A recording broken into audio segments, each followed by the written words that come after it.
This is KTVO's Good Morning Heartland.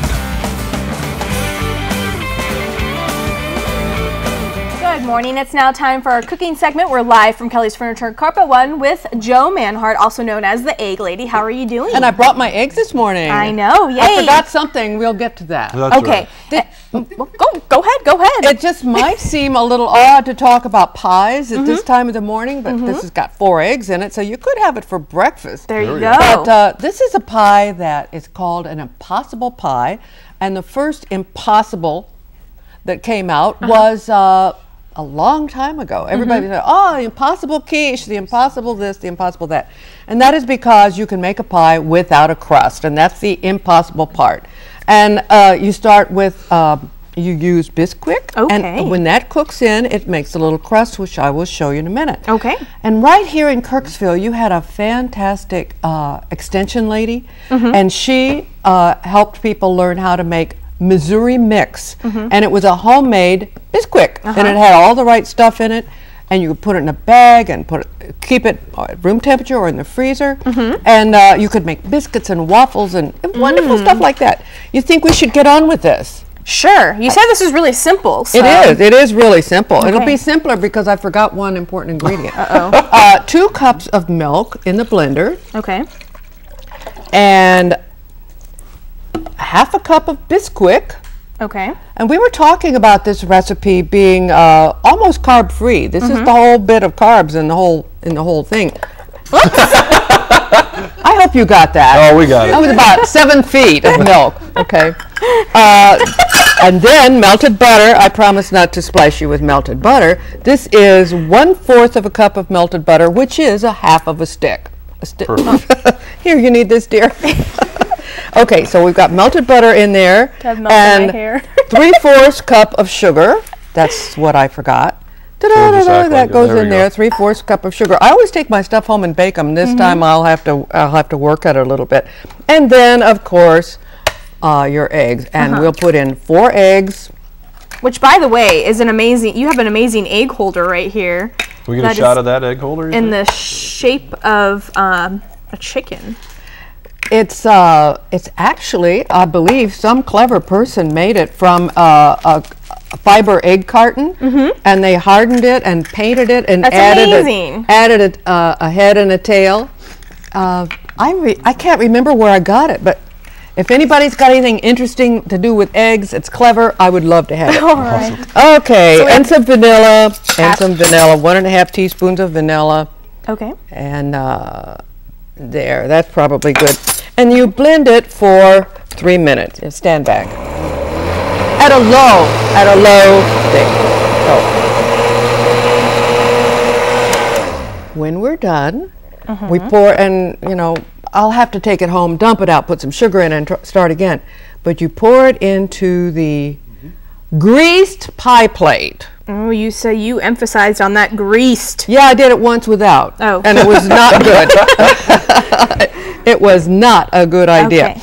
And then you let it sit for 5 minutes. Okay. We don't have 5 minutes, but we will talk about what happens while it's sitting. I haven't put the coconut. It is a coconut pie. Okay. And it is so good. The recipe book says you can do this with a pumpkin pie. Not pumpkin, pecan. Which you tried and you said you wasn't too. No.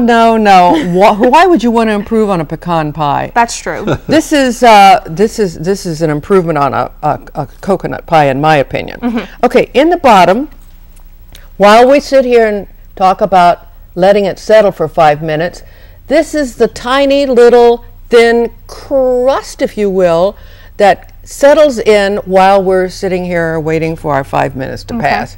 And that is what makes it hold together. No crust. That's this is the beauty of this. No crust. Right. You could cut it into squares or diamonds if you wished.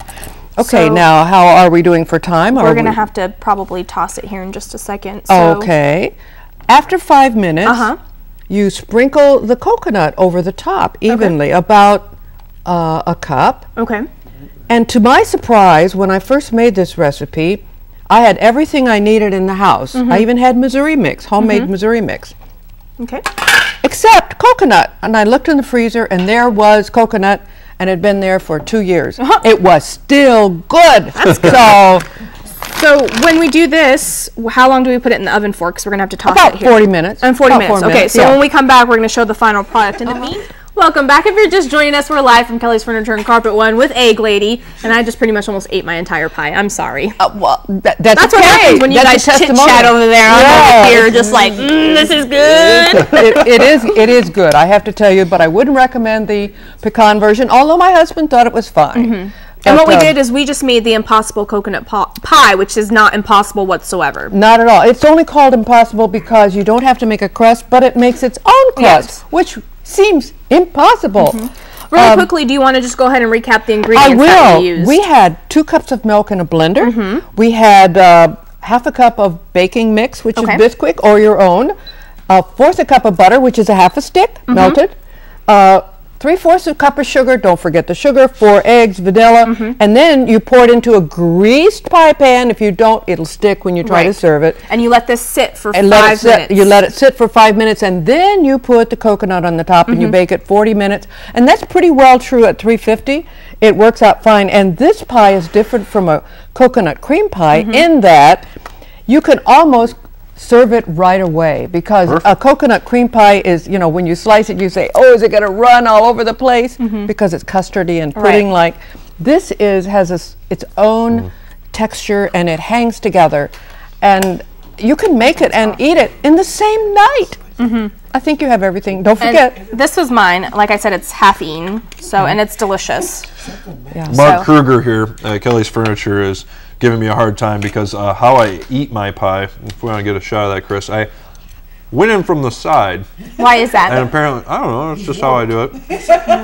And I'm being told I'm different because of that. So if there's anybody else out there that eats And the pie good from news side- is we still have more than a half a pie left, and we're actually going to leave this at Kelly's Furniture. So if any of our viewers want to stop by and try a piece, they're more than welcome to. Thank you. That was Sure. what I was going to say. Come and try this pie. It's going to be in the refrigerator Yeah. here. You can have a big piece or a little piece until gone. There you go. And if you want to make your own pie at home, we will have the recipe on our website at heartlandconnection.com. Thank you so much for joining us this morning. I'm Ella Soroka. And I'm Scott Kellum. And your news I'm will Joe Manhart. Yes, you are. You're the egg lady. It's okay. And your news will continue tonight with KTVO News at 5, but you can check us out anytime at heartlandconnection.com. Or follow us on Facebook and Twitter. Have a great weekend, and we'll see you right back here Monday morning at 5:30 a.m. That looks kind of like a rodent has been